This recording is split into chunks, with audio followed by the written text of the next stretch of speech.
మళ్ళా అడుగుతున్నా, నేను సిగ్గు లేకుండా అడుగుతున్నా, నేను దయచేసి సబ్స్క్రైబ్ చెయ్యండి చెయ్యండి. స్టార్ట్ చేద్దాం.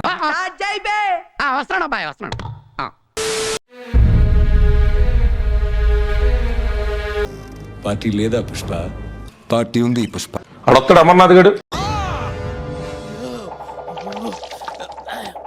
ఇటువంటి ఒక రాంగ్ ఇంటర్ప్రిటేషన్ ని రాష్ట్రం గురించి స్వయంగా ముఖ్యమంత్రి గారు ఇవ్వడం అనేటువంటిది చాలా శోచనీయం. సత్యానాదెల్లా ఈరోజు మైక్రోసాఫ్ట్ సిఇఓ అయ్యాడంటే దానికి ప్రేరణ నేనని చెప్పి నాతో చెప్తే చెప్పావు కానీ ఎవరితో చెప్పకు, ఎవరు నమ్మరు. ఈరోజు మైక్రోసాఫ్ట్ సిఇఓ అయ్యాడంటే దానికి ప్రేరణ నేనని చెప్పి చూడు. అవును రే, నువ్వు సాఫ్ట్వేర్ ఇంజనీర్ వా? అండర్వేర్ కే దిక్కులేదు, సాఫ్ట్వేర్ ఎక్కడ సార్? నువ్వు వేసే యాశాలకి చేసే పళ్ళకైనా సంబంధం ఉందేంట్రా? లేదు సార్, మా అమ్మ కూడా చాలా మంది పారిశ్రామికవేత్తలను కలిశారు, చాలా కంపెనీలతో చర్చలు జరిపారు. అటు చూడు బే. How much percentage of it was with foreign? I need to check with that and get back to you. ఏంటయ్యా వీడు ఈ రెండు ముక్కలు తప్పించి మాట్లాడ్డా? మూడోది ఉంది భయ్యా, మాట్లాడటం భాష బాయ్. మర్చిపోయినట్టున్నాడు, మెల్లిగా అందుకుంటా. Rough estimate. No, I can't. ఇదే మూడోది అయిపోయింది.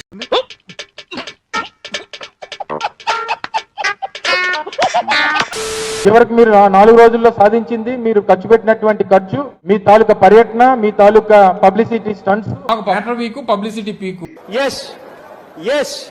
వాస్తవం అధ్యక్ష, ఇది ఇవన్నీ దేనికి మిగిలాయనంటే ఉత్త చేతులతో ఖాళీగా తిరిగి రాష్ట్రానికి రావడానికి ఉపయోగపడే కనబడతాం. మాత్రమే పెట్టగలదు, కోడిని పెట్టలేదు కదా. కానీ నీకు ఒక దండం రా.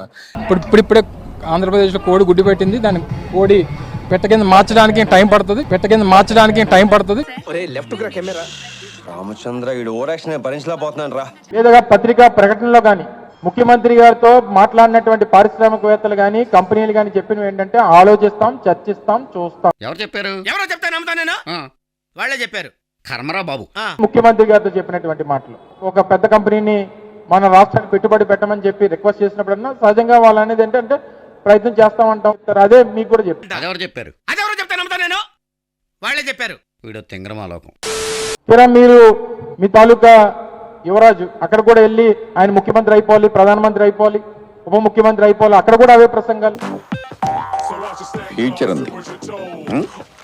కేవలం మీ రాజకీయ అవసరాల కోసం, రాజకీయ ప్రసంగాల కోసం ఒక వేదికను వాడుకొని పబ్లిసిటీకి. సీఎం జగన్ పబ్లిసిటీ పిచ్చికి 1 కోటి రూపాయలు విడుదల చేసే పథకానికి ప్రభుత్వం ఏకంగా 3 కోట్లకు పైగా ప్రకటనల కోసం ఖర్చు పెట్టినట్టు.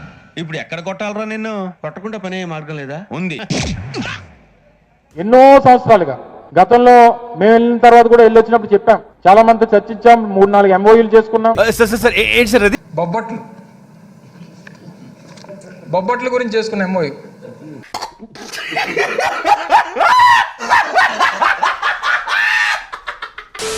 ఆశీర్వదించండి మావయ్య.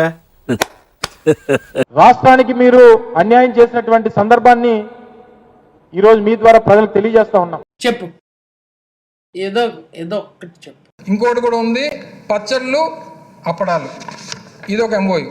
దీనికి ఉన్న విశ్వాసం ఉందరా నా కొడక, నీకు రే పురుగులు పట్టి చేస్తావురా నా కొడక నువ్వు రే నాశనం అయిపోతావురా.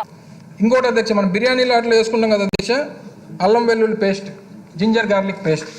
ఈ జింజర్ గార్లిక్ పేస్ట్కి సంబంధించి ఇది ఒక ఎంఓయూ.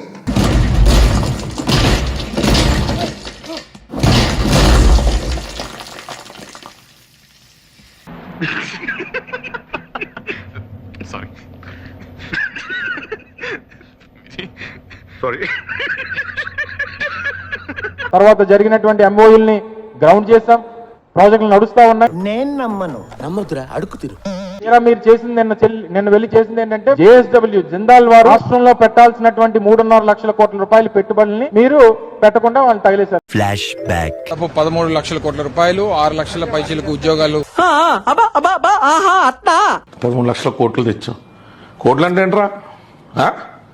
నువ్వు వేసుకున్న 4 కోట్ల వేసేసాడు, బాగా వేసేసాడు. ఆ పెట్టుబడి అంతా కూడా ఈరోజు మహారాష్ట్రకు పోయింది. ఫాల్స్, అబద్ధం. లేనిపోయినటువంటి తప్పుడు ప్రచారం మా మీద చేసి మా ప్రభుత్వం మీద ఆరోజు చేసి ఈరోజు 3.5 లక్షల కోట్ల రూపాయలు రాష్ట్రానికి రావాల్సినటువంటి పెట్టుబడుల్ని మీరు తరిమేశారు. రే అని ఎవరికైనా చూపించండి రా, వదిలేయకండి రా బాబు అని అలాగా కూర్చోబెట్టి చెప్పండి రా. ఆ రోజు అప్పటి ముఖ్యమంత్రి జగన్మోహన్ రెడ్డి గారితో చర్చించి ముందుకు వస్తే దేశంలో పార్టీ ప్రభుత్వం పడిపోయేటువంటి సమయానికి 11వ స్థానంలో ఉన్నటువంటి దాన్ని 2024 వచ్చేసరికి ఈరోజు 9వ స్థానంలోకి తీసుకొని వచ్చి నేను ఎక్కడంటే నువ్వు అక్కడ చూస్తావేంటి? మీరు నాకు అంత కనిపిస్తున్నారు సార్.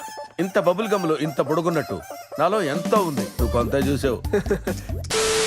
ఈ ర్యాంకింగ్స్ అనేటువంటివి పెరిగినప్పుడు రాష్ట్ర ప్రజలది పెరుగుతున్నటువంటి సందర్భంలో రాష్ట్ర అభివృద్ధి జరిగినట్ట లేకపోతే అభివృద్ధి కుంటిపడిపోయినట్ట అనేటువంటి దానికి సమాధానం చెప్పాలి తెలుగుదేశం. లేదా మీ బ్రాండ్ ఇమేజ్ ని, మీ వ్యక్తిగతమైనటువంటి బ్రాండ్ ఇమేజ్ ని పెంచుకోవడానికో ఒక 75 లక్షల రూపాయలు ఒక ఛానల్ కి, 1 కోటి రూపాయలు ఒక ఛానల్ కి, ఇలా 3-4 ఛానల్ కలిపి దాదాపు 3.5 కోట్ల రూపాయలు కేవలం మార్కెటింగ్ ఖర్చు పెట్టారు. ఈశ్వరుడు నోరిచ్చాడు కదా అని చెప్పి ఇష్టం వచ్చినట్టు వాగేడువే.